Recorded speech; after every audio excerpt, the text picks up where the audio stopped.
Okay, welcome back to Math with Kim. Here we go. We are moving on to solving equations with one variable. Now, we may have a problem that has variables on both sides of the equal sign, and that's fine. We're going to go through that as well. So here are some basic one-step, two-step, combining like terms, organization, so more than 2 steps, and a 3-4 step problem. Okay, so I'm going to go ahead and give you the run through on these. So what we're doing whenever we have a variable is we are solving. So identify where your variable is, identify where your equal sign is, okay? And what we're trying to do is, of course, isolate the variable, get the variable all alone. So here we go. To get rid of a fraction, we're going to multiply by its reciprocal. So we're going to flip. The denominator goes up, the numerator drops down. And what we do to one side of our equation, we do to the other. Now, quick reminder, anytime we're multiplying by a whole number, we're going to be able to put that over a 1. Why would we want to do that? Well, when we are multiplying a whole number times a fraction, sometimes to help us keep ourselves organized, you need to put that 1 in the denominator. Now, if you're comfortable with that concept and you understand that a whole number or an integer is always in a numerator position when there is no denominator, all right? So that's a rule you need to remember. Anyway, so here we go.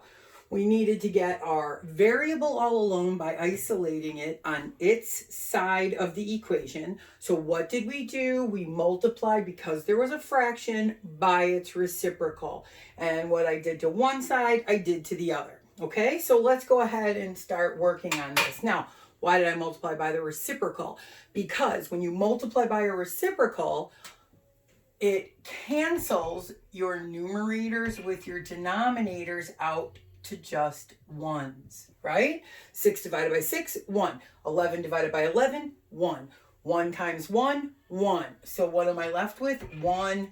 X comes down, okay? Then bring down your equal sign. Keep yourself organized, okay? Now again, what you could do is you could take your calculator and you could multiply 12 times 11 sixths. Now I'm going to go ahead and just put these in parentheses because they're being multiplied. Just doing it for organization. You don't have to do it. I'm just showing you another way to represent multiplication of fractions, okay? Or just multiplication. Now notice, I could go straight across. 12 times 11, get my numerator. 1 times 6, get my denominator, and then simplify my fraction. Or of course, if I entered it straight into my calculator, it will give me my simplified answer. But let's say you also recognize the fact that I could simplify before multiplying. So 6 in the denominator divides into 6 once, and 6 also divides into my numerator, 12, how many times? 2. So now this makes it much easier if you have to multiply it in your head or pencil paper without a calculator. So really we're left with 2 times 11, which is 22. And yes, I have a denominator, 1 times 1, but that's just 1. And I don't have to write that over a 1. In fact, if I'm giving it as simplest final answer, I want to simplify my fraction and not have a denominator of 1, okay? So here is my solution. So I know we went through a lot of rules with that problem, but there was a lot of review that you need to remember in order to handle the problem. All right, let's move on to the next. Right here, B. Negative z equals 5. All right, so find ourselves our variable. Pretty simple. It's the z. Equal sign, okay? Now what operation is occurring? What do we need to get rid of? We need to get rid of that negative. But what is that negative really? It's a negative 1 being multiplied by that z. So the opposite or inverse of multiplication is division. So I'm going to divide out that negative 1, and what I do to one side, I do to the other. Now, of course, a -1 divided by -1 is a +1, which cancel, and I'm left with my z. Bring down my equal sign, and of course, 5 divided by -1 is -5. Now, of course, are there shortcut methods to this problem? Of course, but I'm showing you all the steps.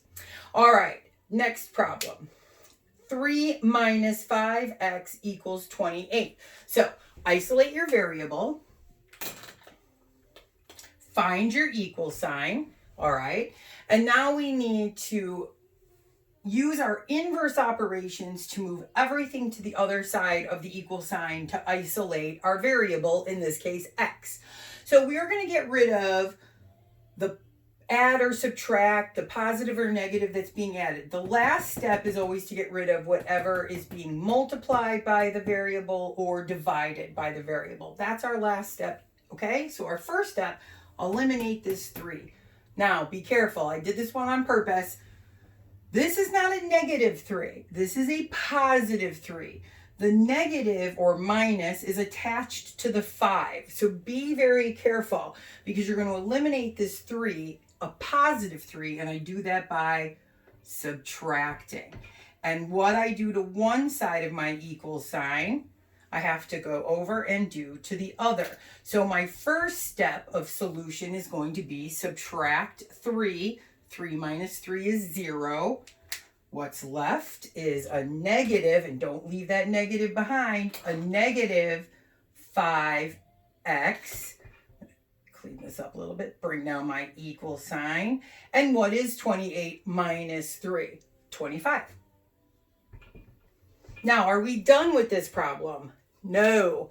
The x is still not alone on its side of the equal sign. So now we're going to need to use the inverse operation to get this x alone. So what operation is occurring between the -5 and the x? Multiplication. How do we undo multiplication? Division.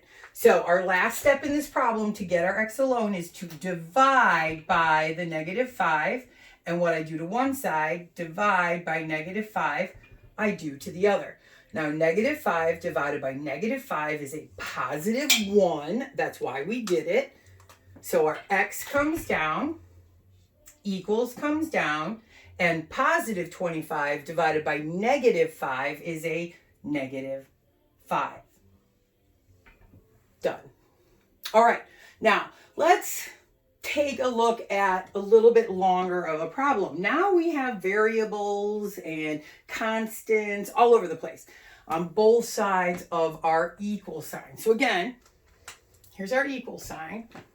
And let's identify all of our terms that have variables. Well, we have a 30x, we have a -5x, and that's on the same side of the equal sign. Do you see that?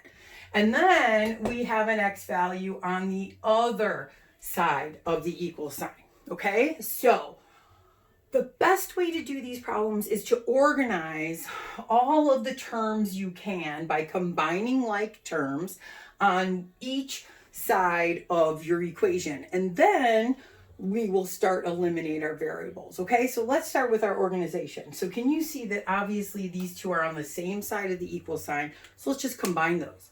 What is 30x minus 5x? 25x. Did we do anything with the -5? No. Bring it down.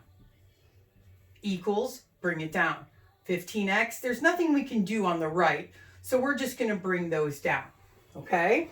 Now, notice I have 25x on the left side of my equation and 15x on the other side of my equation.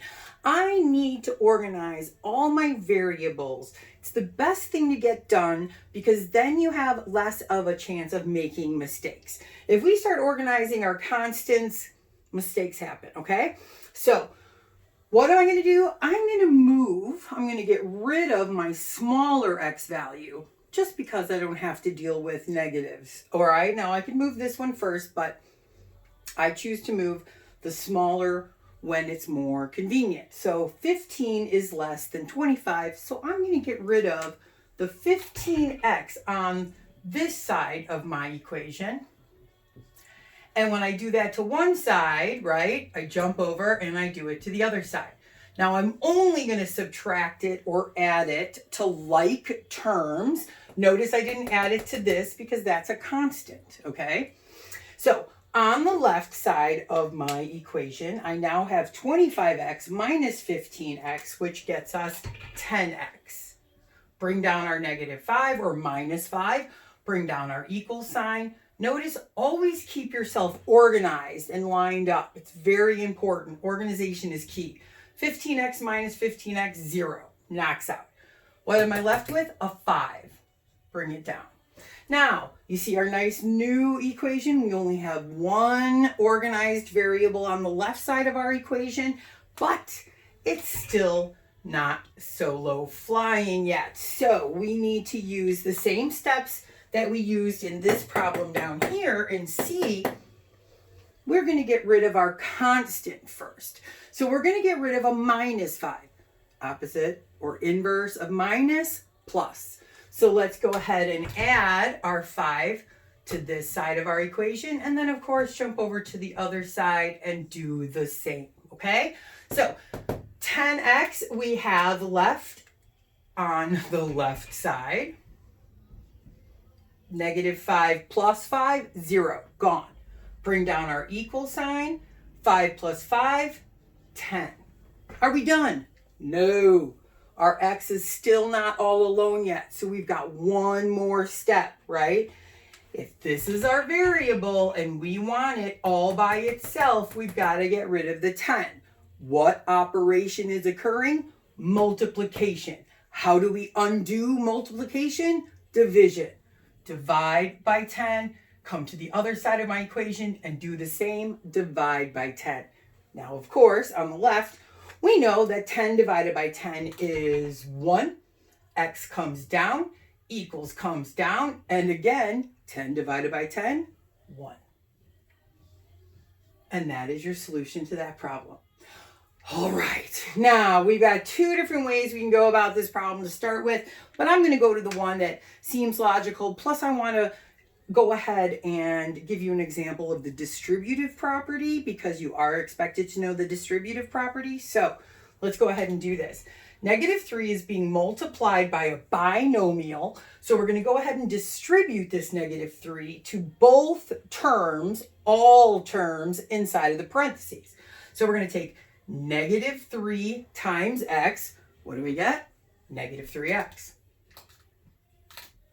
I'm going to take -3, and this is important. This is the part that most people forget.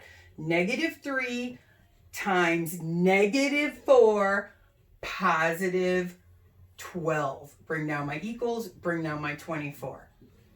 Now I have a simple two-step inverse operation problem, just like we did in C. All right? So identify your variable, identify your equal sign. What do I get rid of first?